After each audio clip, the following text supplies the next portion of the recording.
Take a listen to this real quick. Right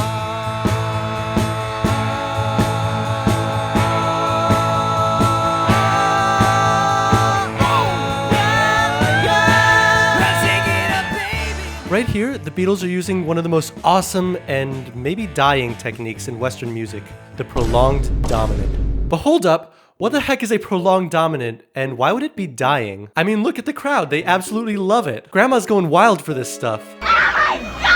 And it's not just the Beatles. Lots of artists you know and love are also using prolonged dominance. It's one of the most elegant and sadly underused songwriting techniques. That's what we're gonna explore in this video.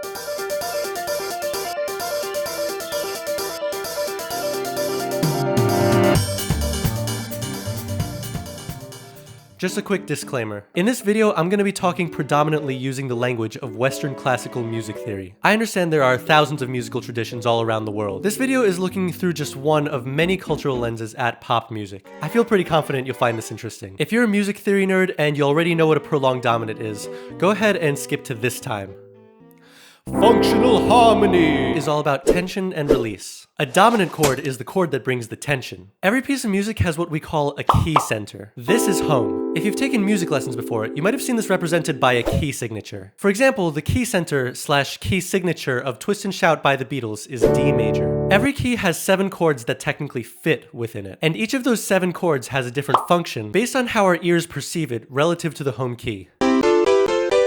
The 2 main functions I want to discuss are the tonic and the dominant. Besides for being an absolutely disgusting type of water, tonic refers to our home key, the main tone of the song. Tone, tonic. Tone, tonic. The 1 chord is the only tonic chord in the key. The tonic chord of C major is C major. The tonic chord of A flat minor is A flat minor. Now, the tonic isn't just the home in theoretical technical terms. It also feels safe, secure, and final. The dominant chord is the exact opposite of that. Almost. Its purpose is to make us feel like we're not home, but we're on our way home. There are 2 main dominant chords in every key. The 5 chord and the diminished 7 chord. The diminished 7 chord is a lot more rare and honestly a lot more complex. So from here on out, I'm just going to refer to the 5 as the dominant. In most cases, the dominant will be followed by the tonic, creating a sort of tension and release. It's like you're leaving home and you don't know quite where you are, but alas, you return to your warm, comfortable home. A prolonged dominant is when you hold out the dominant chord longer than you normally would, creating extra tension. How long do you have to hold it for it to technically qualify as a prolonged dominant? By its very nature, this is pretty subjective and there's not a clearly defined line. Personally, I would say a prolonged dominant is a dominant chord that is held out at least 1 bar longer than what would feel natural. Now, after all this extra tension, it feels incredibly satisfying to finally return to the tonic. It's like finally returning home after a long road trip. Prolonged dominants are actually one of the oldest tricks in the book. Here's a prolonged dominant from Tchaikovsky's Serenade for Strings.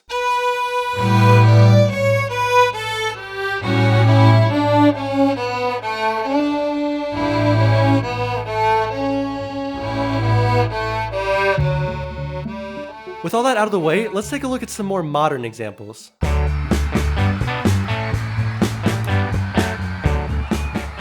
The first one we're going to talk about is the Beatles' Twist and Shout. I should note really quick that the Beatles didn't actually write this song. They're actually covering Phil Medley and Burt Burns, who wrote the song in 1961. Believe it or not, there's actually only 3 chords in the entire song. The 1, the 4, and the 5. This song happens to have 2 prolonged dominants.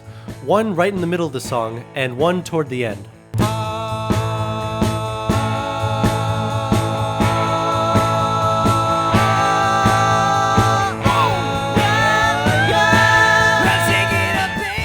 As we can see, the Beatles do an incredible job of exploiting these prolonged dominants. I mean, the crowd speaks for itself. To accentuate the prolonged dominant, they're using their vocals to create what songwriters call a pyramid effect, which is when harmonic layers are stacked on top of each other, one at a time.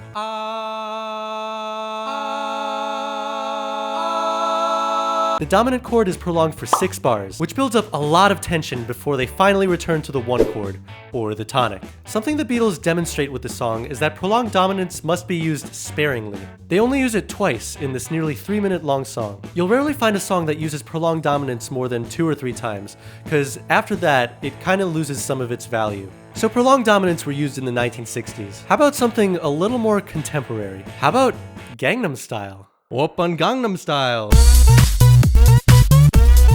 Gangnam Style. Whoop, whoop, whoop, whoop. Yup, in 2012, singer and rapper Psy's horse galloping dance theme was arguably the first song to bring K-pop to a global audience. So how fitting that it has a very distinct prolonged dominant. Actually, it has two, both of them occurring at the end of the bridge section of the song, right before the chorus.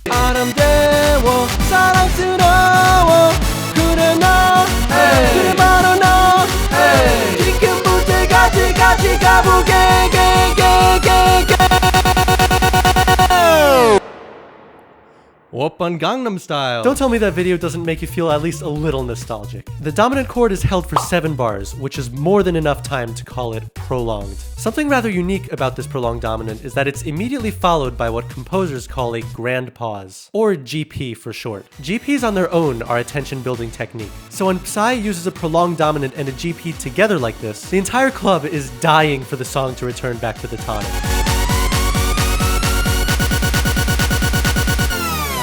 Which it does. Oppan Gangnam Style. Alright, let's talk about the queen who needs no introduction, Beyonce. All the single ladies, all the single ladies, all the single ladies, all the single ladies, all the single ladies, all the single ladies, all the single ladies. I would be flabbergasted if you haven't heard this song before. Single Ladies is in E major, making the 5 chord, hence the dominant, B major. Or is it? The prolonged dominant in this song happens during the bridge, which is when the key switches from E major to E minor. Makes me, then takes me, and delivers me to a destiny, to infinity and beyond. Pull me into your arms, say I'm the one you own, and if you don't, you'll be alone, and like a ghost, I'll be gone. To answer my own question, yes, the dominant chord still is B major. This is a perfect excuse for me to talk about major and minor dominant consistency. No matter if your key is major or minor, the dominant chord will always be the major 5. This is because unlike the minor 5, the major 5 contains the major 7th scale degree, which is just begging to be resolved back to the 1. Every pair of parallel keys shares the same dominant chord. In Single Ladies, using the prolonged dominant was an excellent songwriting choice to modulate E minor back to its parallel E major. The prolonged dominant in the song lasts 10 whole bars. The tempo is really fast though, so the 10 bars go by pretty quickly. The way the prolonged dominant resolves back to the tonic is actually quite strange, and includes an extra bar of 2/4. That's a whole nother story though, maybe we'll talk about that a different time. Speaking of queens, let's talk about, well, Queen.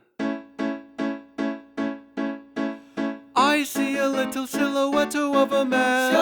Scaramouche, will you do the fandango? For 5 years, the iconic British rock band Queen led a career with somewhat mediocre success. Until 1975, when they finally released the song that we all know and love, Bohemian Rhapsody. Bohemian Rhapsody peaked at 9 on the Billboard Hot 100 and catapulted the band to worldwide fame. The song is split into 5 distinct sections: intro, ballad, opera, hard rock, and outro. Probably the most unique section of the song is the opera, which falls right smack in the middle of the song. It features a timpani, stacks and stacks of vocal layers, and some notes that a grown man should not be able to sing. Very, very frightening me. And you guessed it, the opera ends with a big old, prolonged dominant. Beelzebub has the devil put aside for me, for me, for me. The prolonged dominant, which lasts for 4 bars, uses increasing stacks of vocal layers, not terribly dissimilar from the Beatles' Twist and Shout. It's a perfect and elegant way to transition from opera to hard rock, which is not an easy task. Speaking of hard rock, let's talk about the grungiest, most metal hard rock band in all of mainstream pop music, Linkin Park. I become so numb, I can't feel you there. Become so tired, so much more. In 2003, the hip-hop rock fusion group released their most famous song to date, called Numb.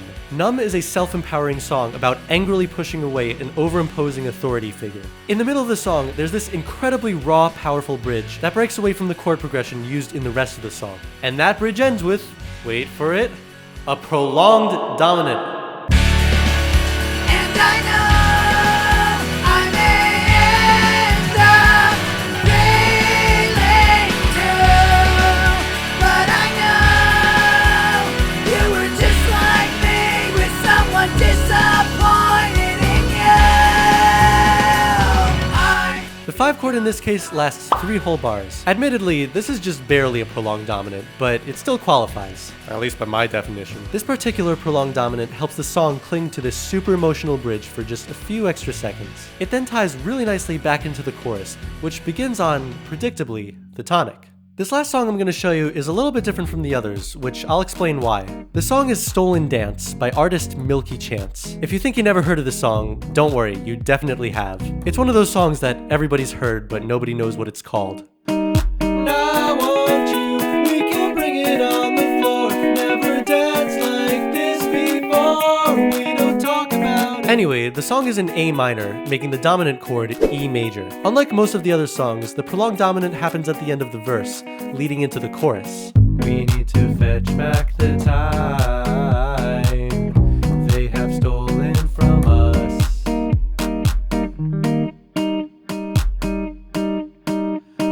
That's not the interesting part though. Take a look at this chord progression. The prolonged dominant does not lead back to the tonic. Instead, it leads to the 6th chord. Music theorists call this deceptive motion. The song wants you to think it's going back to the tonic, but then it pulls a little bait and switch on you.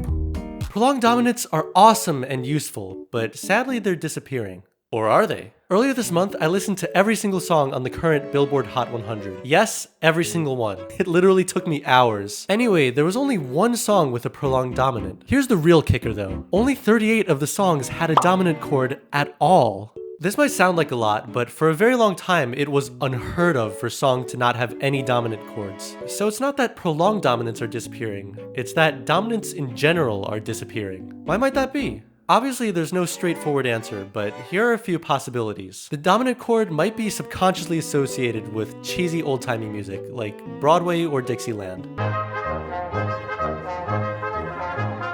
Maybe artists just don't want to sound cheesy. A lot of songs these days, instead of using the dominant 5 chord, use the minor 5 chord. Earlier I talked about the advantages of using the dominant chord, but the minor 5 chord also has its own advantages. The minor 5 kind of fits in a minor key nicely, and doesn't jut out quite as much as the major 5.